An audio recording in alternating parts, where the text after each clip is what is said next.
I'm Adam Cold, I'm the chef here at Communal Restaurant. I think what's nice about creating food is that everything about it is about community and bringing people together. Everything we do is from a local farm.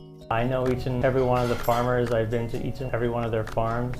At Clifford Farms, Julie's been working with Communal since the very beginning. She loves her animals, she loves her farm. They're heirloom and heritage pigs grown in her farm, and each one of them is taken care of and raised with organic practices. The marbling and the pork loin is some of the best I've ever seen. So when I buy from them, not only do I get better ingredients, but they get to have a better life and they get to have that revenue coming to them. It's a win-win situation.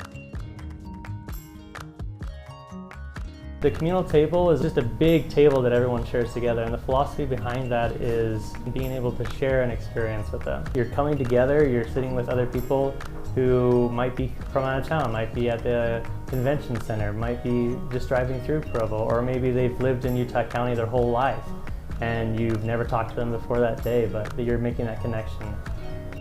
Everyone has food as kind of a universal experience. Connecting with people on food is really, really easy. So when everyone's at the table, it's really not uncommon for people to meet new friends and people they wouldn't be talking to regularly because they're sitting right next to them. I'll get to talking to them all the time. We'll talk about food and I'll show them how I'm cooking stuff, and I'll get to know them on a personal level, and I really enjoy that. Food is often the story of where you are. So when you come to eat here at Communal, you're being told the story of Utah Valley. We're bringing the community together in a place where they can have a fantastic experience. Welcome to Utah Valley, welcome to Communal.